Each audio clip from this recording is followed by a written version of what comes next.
Hi guys, Steve Mera here. In this particular video, I'm going to be talking about the telepathy tapes. Very interesting topic. And I've been working with a good friend and colleague for some time now called Alexis Brooks, and we do a kind of a show for a channel called UAP and Beyond. And in this particular discussion, we do a bit of a deep dive in regarding the telepathy tapes and what that actually consists of. It's a fascinating subject in regarding non-speaking autistic individuals around the world, which seemingly are demonstrating incredible extrasensory perceptions in regards to telepathy. I am going to show you the short video, sort of a trailer in regarding what the telepathy tapes consist of and just some of the things that they've discovered. It's much bigger, obviously, than what's actually shown in the actual video. But I really do think a documentary needs to be made, and I was really pleased to find out that they are attempting to actually put this documentary together. But you know, it's hard to put things like this out there, this sort of evidence, and I'll tell you why shortly. It's not just about ESP and telepathy and trying to get funding to make a documentary. It goes much deeper, to the point where these individuals from around the world are somehow in contact with each other. Now, what is referred to as the Hill is said to be some type of, I don't know, psychic, spiritual dimension, interdimensional, somewhere else they're connecting to. This is where they go through the mind, through consciousness, and meet up with other individuals like themselves, and discuss and learn. It's also about learning. Now, when I started to hear about the telepathy tapes, I did a bit of a deep dive and started to look into this type of phenomena. And I was very surprised how closely it's connected to things like the remote viewing program that the US did. I mean, of course, they were involved in a number of remote viewing programs, not just Stargate. It was Grill Flame and others. But it surprised me that the NHI, non-human intelligence, came into this,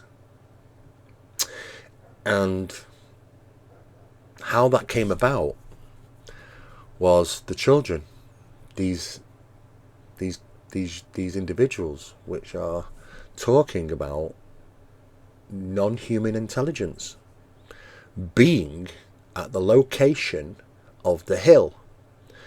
And it's about learning. It's also guardship. I came across this quite a lot, that it's very tightly knit and controlled, seemingly, by NHI. And the more I started talking to people, which were basically saying, I'll tell you this on the quiet, Steve. Some things I can't mention. I certainly can't mention their names, which is a shame, and some of the information they told me, but some bits I was allowed to talk about, which I discussed this with Alexis Brooks in regarding what I discovered, and it was quite alarming, to be honest with you. There was a great effort, seemingly, to, how do I put this, infiltrate, is probably a good word, the Hill, this location, through remote viewing program access and other things. It seems that people in certain establishments or authoritative places linked to the US government even are very interested in trying to discover what the hell is going on the Hill, and what is it about these NHI, what do they want, how are they involved. It starts to get a little bit of a different tone to this. I don't particularly like the idea of, if it was my children or my child, seemingly projecting themselves consciously somehow to communicate with others, maybe across the world, at a location somewhere known as the Hill, where NHI are involved. I just wouldn't like that. But it's not just coming from one individual, it's coming from a few talking about the Hill, NHI. And some of the things I discovered were a little bit concerning, really, in regarding those trying to, you could say, infiltrate, to try and get information. But the guardship by NHI seems to be quite heavily controlled, as you'll hear through this discussion I have with Alexis Brooks. So this is a sneak peek, and have a look over the full video. I'll put a description underneath this particular video, so you can just click on it and go and see the full version, and onto Alexis Brooks' channel, UAP and Beyond. And if you give that a thumbs up, that would certainly help her as well, and our efforts to continue UAP and Beyond, because we do have quite a lot to discuss about this phenomenon. Like I say, I'm going to show this video very shortly. It's just a sneak peek video about some of the things that are happening regarding the telepathy tapes, but it doesn't get into NHI in this particular video. This video is basically for sponsorship. It's basically they're putting this video out to try and gain some funding to help make this documentary, and I do think it's a good cause. So it's always interesting, and if anybody can help them, please just go onto their website and check it out and see if you want to is to help fund produce a documentary, which does really need to get out, because it is absolutely incredible what's actually taking place here. But it doesn't mention about the NHI in the trailer, probably for good reason. But the further you get into it, the further and stranger the story gets. So please, don't forget to like, share and subscribe on this channel, please. It really does help. I hope you enjoy this video, and have a look at the actual short trailer for the telepathy tapes. So thank you again. The description for the full video will be under this particular video, so click on that to go and see the full one. Thank you again for watching, and I'll be back very soon. My son said to me, "I can hear thoughts." And I said, "Impossible." And he said to me, "You don't get the kind of gifts that I have if you lie." Let's please multiply two numbers and see if he gets it. Okay, what is it? 9 0 0. Unbelievable. 1. Maybe shuffle again, Dr. Powell. Oh. Plus 2. So he got the plus too. I was wondering, because I was looking at the 2 the whole time, and I saw his hand going somewhere else. What is this phenomena happening? Why are his mind and my mind completely connected? I knew that a lot of people would think, boy, Diane's gone off the deep end. But That's the risk any scientist takes when they challenge the current paradigm. Joining us today to shed some light, Dr. Diane Powell. I'm working with children who have been reported by a parent to be able to read their mind. The data was so compelling and accurate that I had to follow it, even though I knew I was risking my scientific reputation. I started testing them, and I found that they were exceedingly accurate. What is the next number? 3. After the medical board took my license away, I had to prove my sanity. Once I did, I said, I'm going to prove that ESP is real. Dr. Tarrant, he's done these QEEG scans to see what's going on. The biggest overall finding is really this increase of activation across all the brain waves. If there was no change, I would definitely be skeptical. If you can show a consistent pattern, particularly from kid to kid, that's how science changes. You cannot fake this. We want answers like, where does it come from? I want to know how and what are we supposed to do? We can't all be crazy. We are far more powerful than we can imagine, and the implications are huge for humanity and the planet.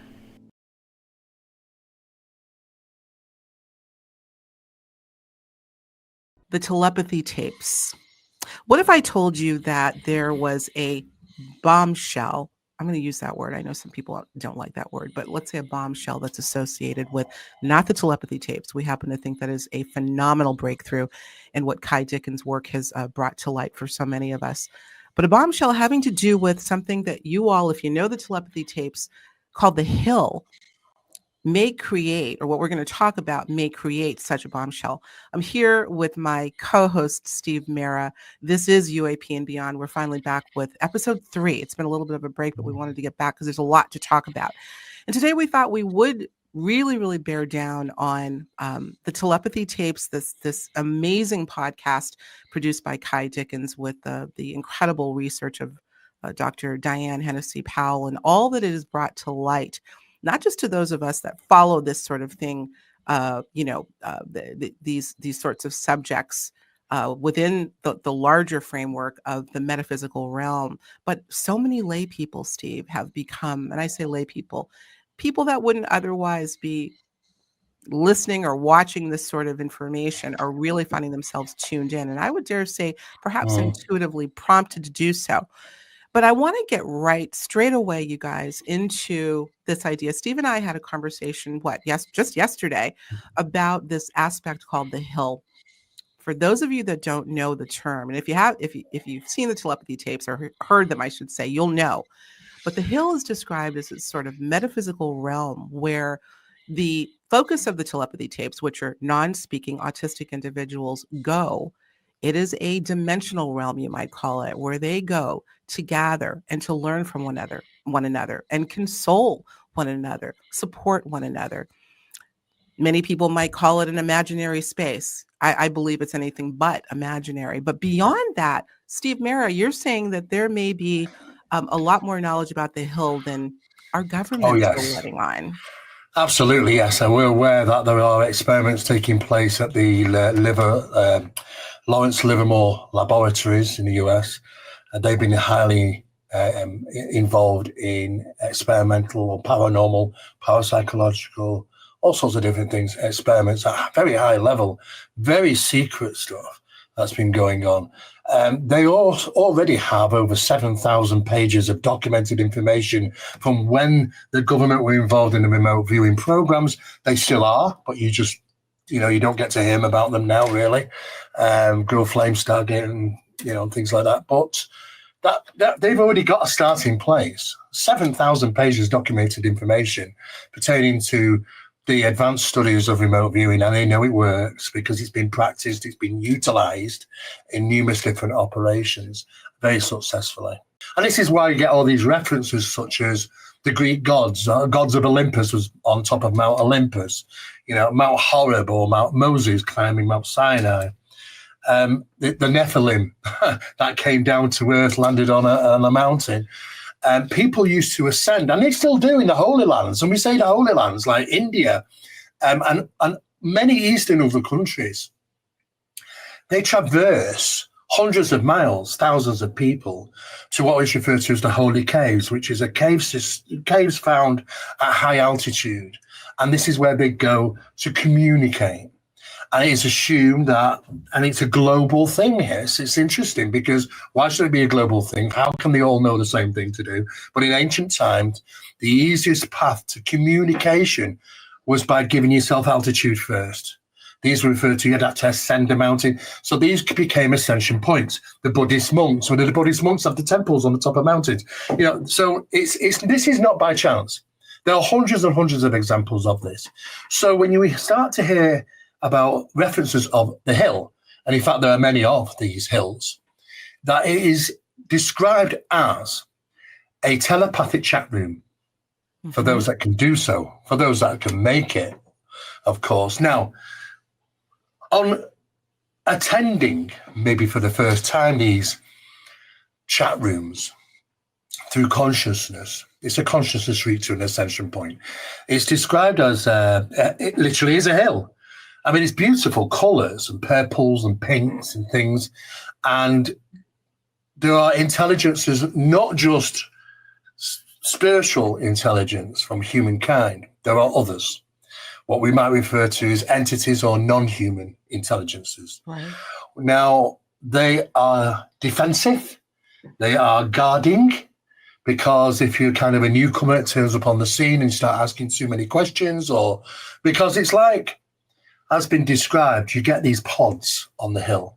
And these pods are people, say 20 or 30 people, which have been communicating with each other for a long time. And let me just get it straight. This has been going on for a long, long time. And now we're only realizing about the telepathy tapes. Wow, what the hell's going on here? Well, it's been going on for a very long time. Of course, we were not in, we weren't supposed to know.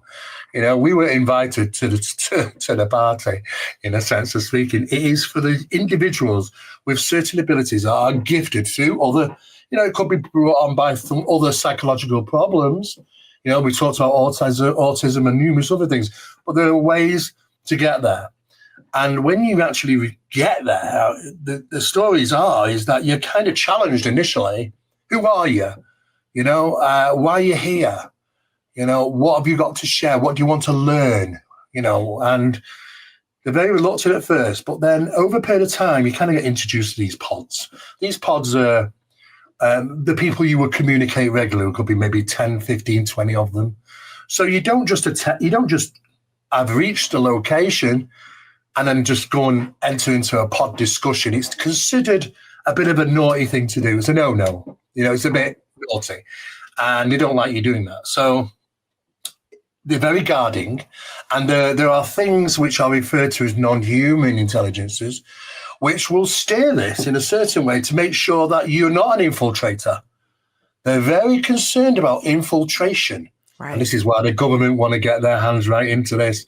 And this is why they're doing it. And when we talk about the hill, they are physically a hill. It's the highest points, the ascension points, which are used for these communications. Right. Well, I definitely want to get into what you've learned from some of your sources, let's just say, of which Steve wouldn't even reveal to me who they were. It's not that important as we were talking, but you are going to get into some detail. What is interesting is that there's a lot of work that's been done, and it continues to be advanced work in regarding the evidence that builds up, because we have confirmation. I mean, for an example, there are people on the other side of the world which have been going to the hill, communicating and obtaining teachings, because not only is the hill about sharing information, it's also a place of teaching.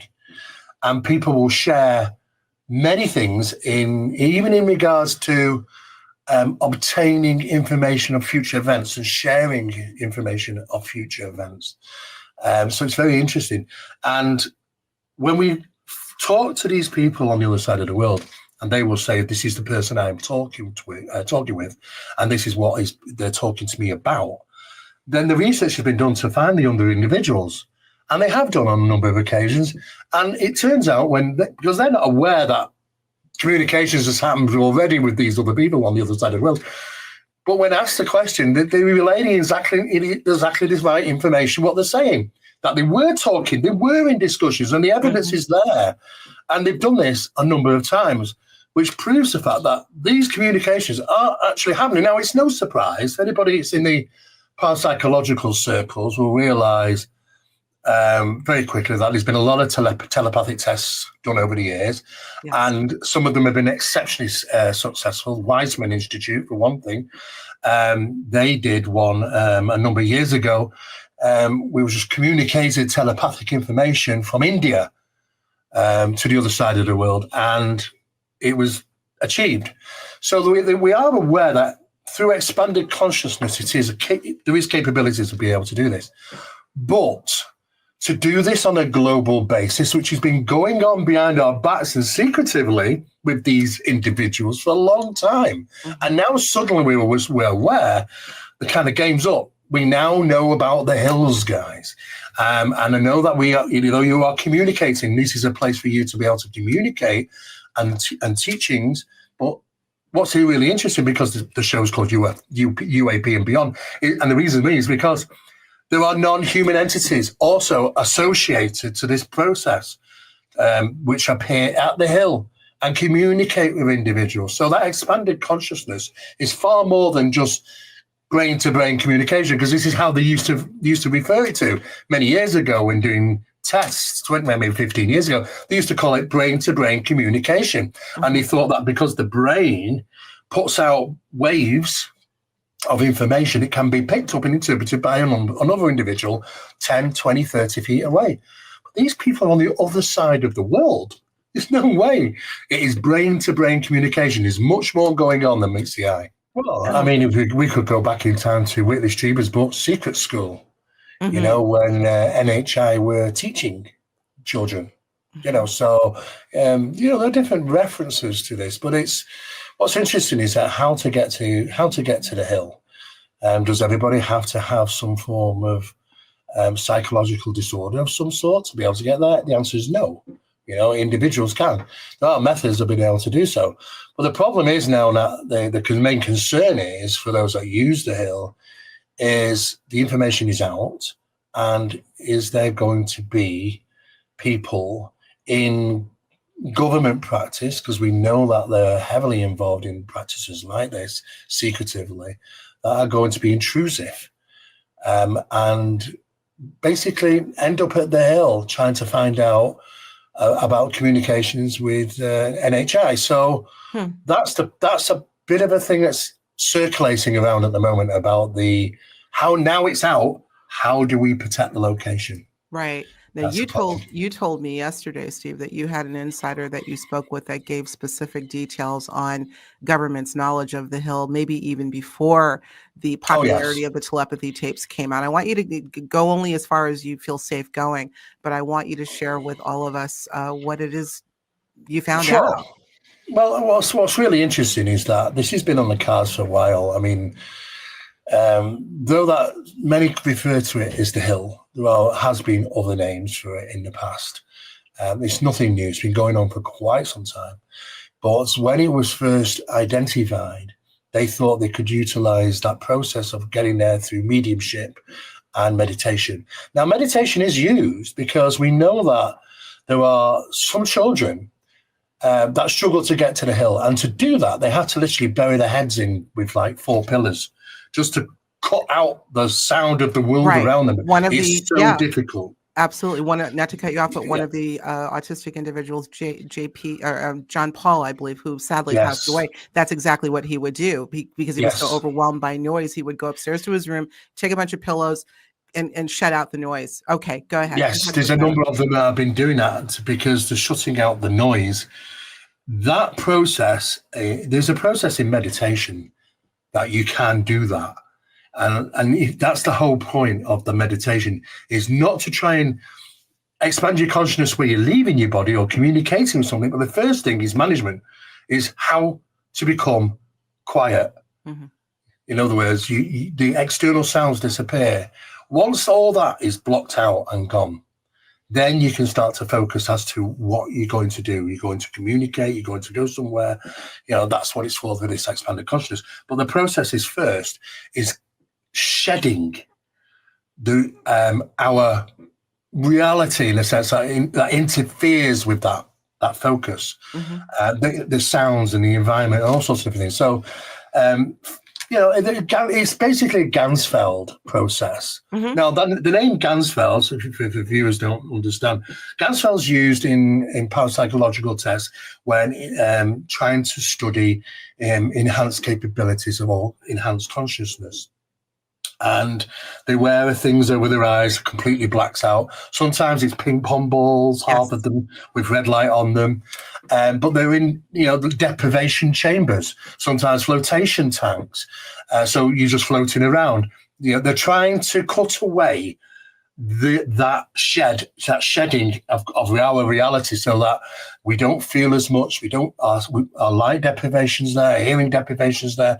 The more we have sensory deprivation, other areas crack open and allow us to seep in. What was told to me that these experiments are continuing today, and they are where the Hill, and they aren't interested about how the children are doing it. They're interested about why is NHI involved? That's the principal question, and that's their angle. That's where their effort is why is NHI involved? But this is a process where that they seemingly are they're guarding it. That's what they do in the guarding the hills. Sure. They're making sure who's coming in, who's going out, who are you? Make it very difficult. Those questions might not have been asked so much, but now the information is out.